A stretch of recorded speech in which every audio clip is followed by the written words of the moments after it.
Hello, and welcome to the 61st edition of Beer Issues. My name is Matt Bruckert, and I am very, very excited about today's beer. The other day I got a special deal on a store closing. It was sad that the store closed, but it was a happy moment because I got good deals on beer.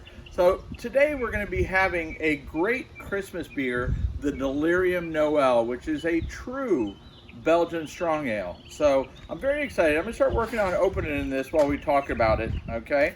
Now this beer clocks in at a 10% alcohol by volume. So it's not something to kid around in with, and it comes in a big bomber bottle. Now this beer, I'm going to say it's only rated 88 out of 100, which makes it a very good beer, okay? Now, I would give it a much higher rating based on my beer palate. I would give it definitely much higher than that. But that's what it's rated. Now, a Belgian Christmas ale, when we smell this, we're going to get probably a smell of like a, there we go, pop goes the weasel, there we go. So let's go ahead and pour some of this so it has a chance to mellow out on us. We're going to get the smell of like a Belgian yeast, along with probably some clove from the Christmas. So look at that, and that beautiful Delirium glass that matches the pink elephant on the bottle. So we do have proper glassware, which is a big deal.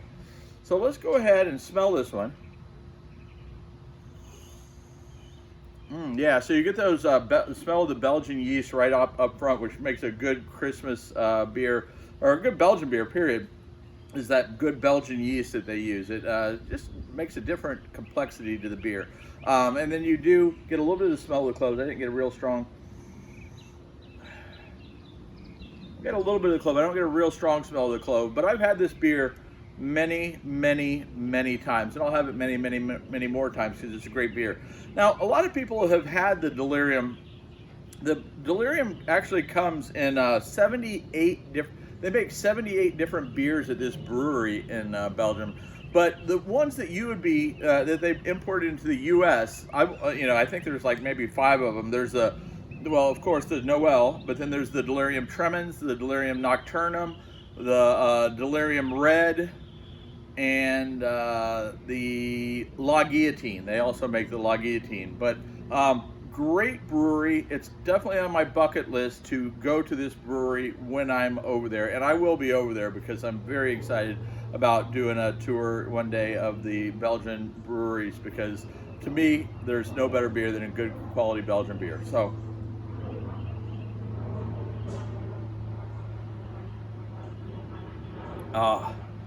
what a little slice of heaven this beer is. Now when you taste this beer, you're going to get like a caramel, maybe even like a candied fruit type flavor in it.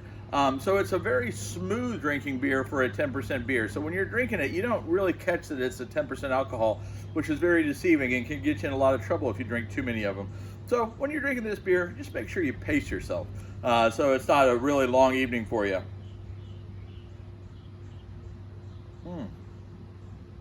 Now, just to tell you a little bit about the history of Christmas beers. We've talked about Christmas beers before, but the original Christmas beer wasn't a Belgian, even though I think that the Belgians really perfected the Christmas ales, but the original Christmas ales were actually English, and they did a Scottish ale, which was the original, like what they called a Christmas ale. So even though I think the Belgians perfected the Christmas ales, the original ales dates back to the 1800s, were made in England, and they made a Scottish style ale, which a lot of people don't realize, because you don't see too many Scottish ales that are listed as Christmas ales. You see more of the Belgian style beers that are now Christmas ales. So anyway, if you've enjoyed this, you learned anything about it, make sure you tell your friends. Make sure they tell their friends and their family and their family's friends.